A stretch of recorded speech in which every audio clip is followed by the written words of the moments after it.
Aux frontières de l'Europe, les semaines passent et se ressemblent.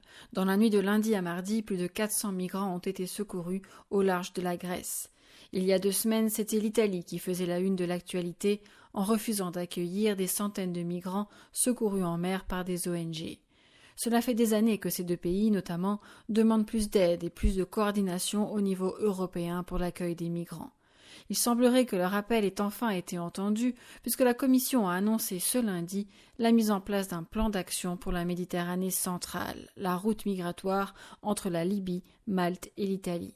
Et la commissaire en charge du dossier, Ylva Johansson, a reconnu l'urgence de la situation.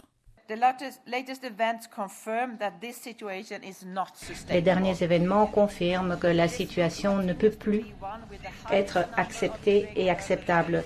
C'est une route qui enregistre le nombre le plus élevé d'arrivées, mais c'est aussi une des routes les plus dangereuses. 90 000 personnes l'ont empruntée cette année, une augmentation de plus de 50% par rapport à 2021.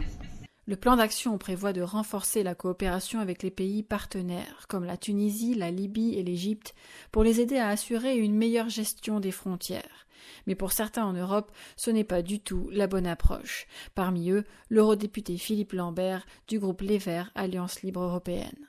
L'essentiel des points, c'est quoi? Il faut aller passer des accords avec d'autres pays pour que ces pays nous servent de garde-frontière. Parce que fondamentalement, c'est ça. Et quand j'entends, et franchement, c'est le genre de choses qui me fait exploser, entendre le terme « les gardes-côtes libyens ». Il n'y a pas d'État libyen, d'accord? Il n'y a pas d'État libyen. Quand on parle de gardes-côtes libyens, ce sont des gangs armés en uniforme. Et ces uniformes sont fournis par les Européens. Mais qu'on arrête de prétendre qu'on deal avec d'autres démocraties qui sont dans une coopération avec nous pour organiser le transit de demandeurs d'asile. Le plan d'action proposé prévoit aussi une meilleure coordination des activités de recherche et de sauvetage en mer, ce que les ONG réclament depuis longtemps. Et enfin, la Commission veut accélérer la mise en place du mécanisme de solidarité volontaire, car Ylva Johansson l'a reconnu, le nombre de personnes relocalisées dans le cadre de ce mécanisme est encore faible. Mais ce qu'il faut avant tout, la Commission et la plupart des groupes parlementaires sont d'accord sur ce point, c'est adopter rapidement le nouveau pacte sur l'asile et la migration. Le document est prêt depuis 2 ans, mais il n'a toujours pas été approuvé par les États membres. Le débat est également bloqué au niveau du Parlement européen, comme l'a fait remarquer cette semaine l'eurodéputé Stéphane Séjourné du groupe Renew. Ce sujet, comme je le disais, a été arrêté depuis maintenant 2 ans et à la fois bloqué, à la fois au Conseil et à la fois au Parlement européen. On n'arrive pas à trouver d'accord. La gauche nous disant que les questions de fermeté ne doivent pas apparaître, la droite nous disant que les questions de solidarité ne doivent plus apparaître, donc on était totalement bloqués.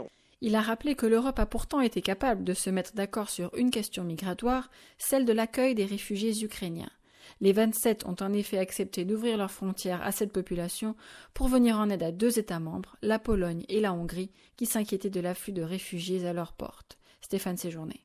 La Belgique, la France, l'Allemagne, l'Espagne, le Portugal ont tous pris leur part dans l'accueil des réfugiés ukrainiens sur demande de la Pologne. Ces 2 mêmes États qui nous bloquent aujourd'hui l'accord sur l'asile-immigration, notamment sur les questions du Sud et les questions d'arrivée de bateaux en Méditerranée. Une réunion extraordinaire du Conseil est prévue ce vendredi pour discuter du plan d'action proposé. À Bruxelles pour Midi 1, Sophie Muller.